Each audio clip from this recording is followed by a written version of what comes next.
Welcome to Concept Clarity. The topic for today is banking and this is the part 2. I request you to please watch the previous part so that you understand in continuity. And after this important announcement, if you want the full channel access, that is Merchant of Venice, Tempest, History, Civics and Bio, then pay rupees 119 per month. For that, click on the join button and the link of the join button is given in the description box of this video. And don't forget to follow us on Instagram and Facebook for daily updates. देखिए already हम लोग बात कर चुके हैं कि banking क्या होती है, पासबुक की क्या क्या डिटेल्स रहती हैं एंड हमने ये भी बात करा था कि आखिर बैंकिंग में हमें इंटरेस्ट किस बेसिस पे मिलता है मंथली। सो एक क्विक रिवीजन के लिए मैं बता देती हूँ कि हमें चेक करना होता है 10th से लेके टू दी लास्ट डेट, हम क्या कहते हैं, to the last date of that month. ठीक है, लास्ट डेट, तभी हमें इंटरेस्ट मिलेगा। मतलब 10 से लेके लास्ट डे के बीच में जो मिनिमम अमाउंट रहता है हमारे बैंक में या फिर मिनिमम बैलेंस रहता है उस पे हम लोग क्या निकालते हैं, उसका हम लोग इंटरेस्ट निकालते हैं। Okay, and that is consider, जो मिनिमम बैलेंस होता है उससे हम प्रिंसिपल अमाउंट कहते हैं। तो बस एक यही बात याद रखनी है, बाकी सब इजी है कि 10 से लेके last date of that month तक हमें मिनिमम बैलेंस लेना होता है, that will be consider as a principal amount और उससे हमें सिंपल इंटरेस्ट निकालना है।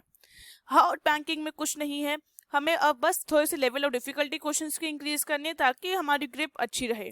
So let's start with a question. ये एक अच्छा क्वेश्चन था, मेरे को 2012 की उस बुक में से मिला तो मैंने आपको इसलिए इसका स्क्रीनशॉट लेके यहाँ पे आपके लिए डिस्प्ले कर दिया। It's a good one. So let's start. देखिए, मुझसे कहा गया था कि एक एम्प्लॉय है और उस एम्प्लॉय ने कुछ इस तरह से अपने अमाउंट डिपॉजिट करे हैं और ये उसकी बुक और ये उसकी पासबुक ये उसको सजेस्ट करती है।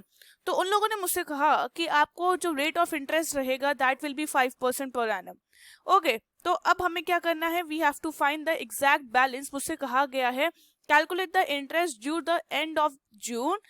ठीक है, मतलब एंड ऑफ जून, तो एंड ऑफ जून मतलब जून भी कंसिडर होगा। Okay, and find the balance, और हमें बैलेंस फाइंड करना दैट इज ऑफ 1st जुलाई।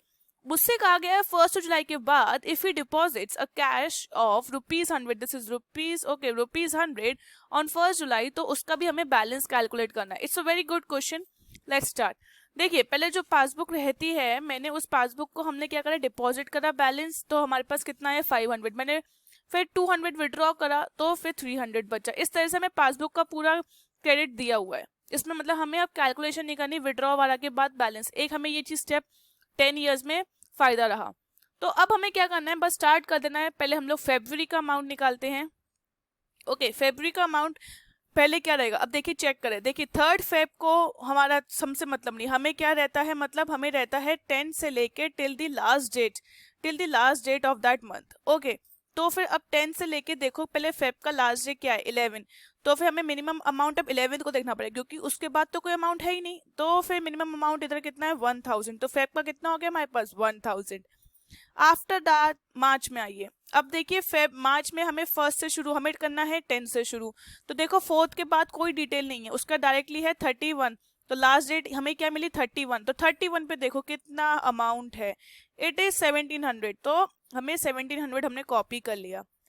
मार्च के बाद हम लोग आएंगे अप्रैल में। अप्रैल में देखो लास्ट एंट्री कब है, लास्ट एंट्री है 2 को, तो मतलब यही हमारा लास्ट, क्योंकि 2 के बाद फिर 10 आएगा तो यही तो सेम अमाउंट रिपीट होगा, तो इट विल बी 2250। ओके, अप्रैल के बाद आता है मई।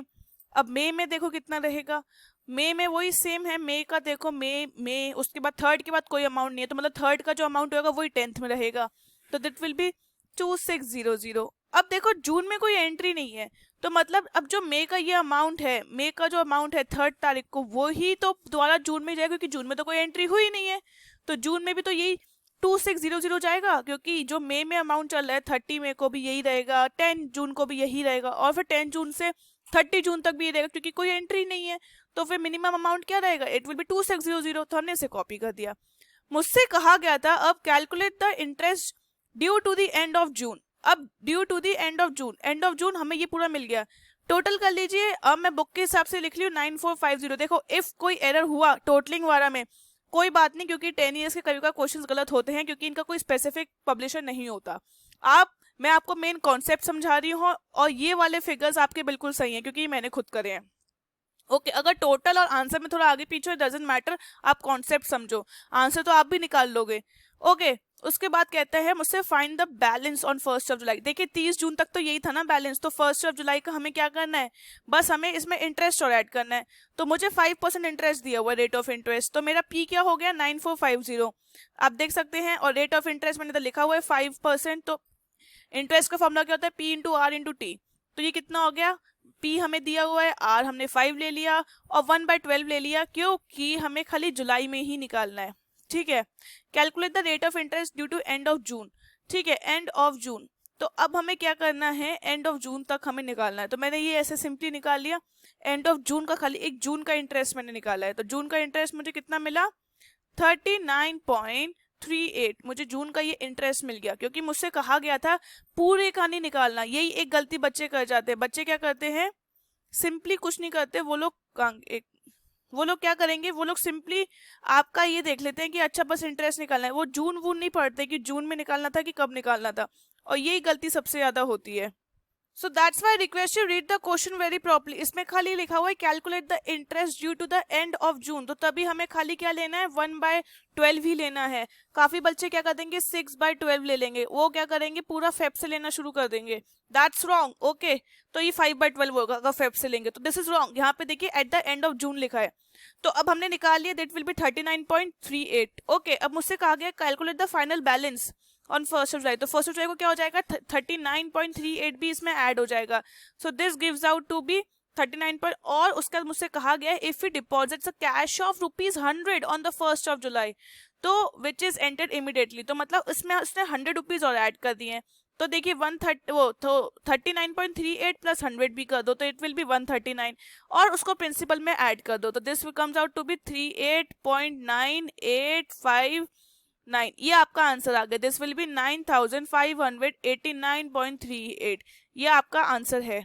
सो होप आपको समझ में आएगा कि आखिर ये क्वेश्चन कैसे हुआ था। It was a good question. If you like this video please go and subscribe to the code effectively channel.